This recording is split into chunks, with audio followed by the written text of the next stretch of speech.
পশ্চিমবঙ্গে ভারতীয় জনতা পার্টির সরকার গঠনের পর থেকেই প্রশাসনিক তৎপরতা আরও বৃদ্ধি পেয়েছে।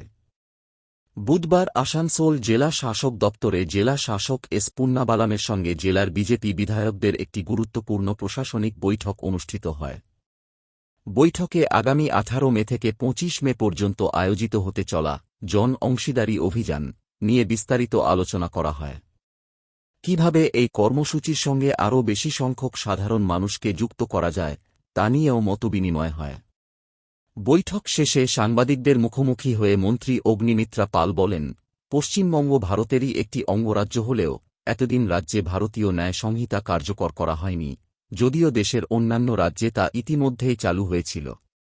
তিনি দাবি করেন, বর্তমানে বিজেপি সরকার ক্ষমতায় আসার পর রাজ্যে ভারতীয় ন্যায় সংহিতা কার্যকর করা হয়েছে। তিনি আরও বলেন, নতুন আইনে স্পষ্টভাবে উল্লেখ রয়েছে যে কোনো ধর্মীয় অনুষ্ঠান বা অন্য কোনো অনুষ্ঠানে নির্দিষ্ট সীমার মধ্যেই মাইক ব্যবহার করতে হবে।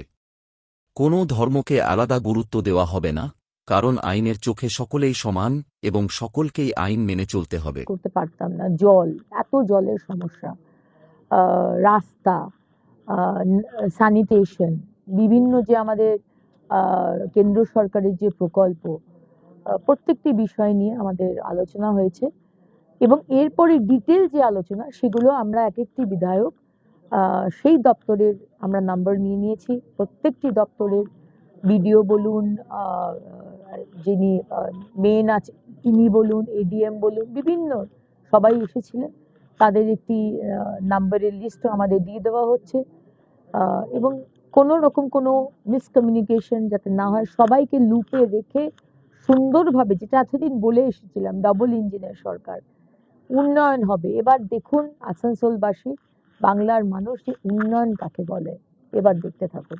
সে দুর্নীতি হয়েছে, জেলার যে পৌরসভাগুলো রয়েছে বা কর্পোরেশন রয়েছে সেগুলোতে নজরদারি বাড়বে। অবশ্যই বাড়বে, নজরদারি বাড়বে নয়, আমরা জানার চেষ্টা করছি এখানেও কি কি ইললিগাল বিল্ডিং তৈরি হয়েছে। এই মুহূর্তে মাননীয় মুখ্যমন্ত্রী বলেছেন ইললিগাল বিল্ডিং এর কোনো পেপার নেই, এনওসি নেই, ফায়ার লাইসেন্স নেই, কিন্তু সেখানে কমার্শিয়াল অ্যাক্টিভিটি চলছে, সেই বাড়িগুলোকে আইডেন্টিফাই করতে। সুতরাং ওনাকেও নোটিশ দিতে বলা হয়ে গেছে ডিএম সাহেবকে। রাস্তার দুপাশে পার্কিং করা যাবে না, এক পাশে পার্কিং হবে, মানুষকে কোনোভাবে অসুবিধা হতে দেব না। সুতরাং পার্কিং বন্ধ করুন।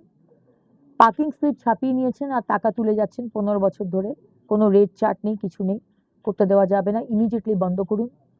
ইললিগাল হোর্ডিং যেখানে যেখানে আছে সমস্ত নামিয়ে দিন এবং বাজারের মধ্যে মিস্টার জিতেন্দ্র তিওয়ারি বলেছেন উনি যখন মেয়র ছিলেন তখন একটি পার্কিং এর জন্য বাড়ি করা হয়েছিল, একটি বিল্ডিং করা হয়েছিল, সেটাকে সম্পূর্ণ চেঞ্জ করে সেটাকে করা হয়ে গেছে একটা কমার্শিয়াল কমপ্লেক্স, যেটা আবার আপাতত কাজ বন্ধ করা রয়েছে। সে বিষয়ে আমি আমার দপ্তরকে জানাবো। সুতরাং যারা সরকারি জমি দখল করে বসে আছেন সতর্ক হয়ে যান, আমরা কিন্তু দখল করতে দেব না। এবং যারা যারা ইলিগাল বিল্ডিং তৈরি করেছেন, আপাতত কমার্শিয়াল অ্যাক্টিভিটি চলছে, সেগুলো কিন্তু আমরা করতে দেব না।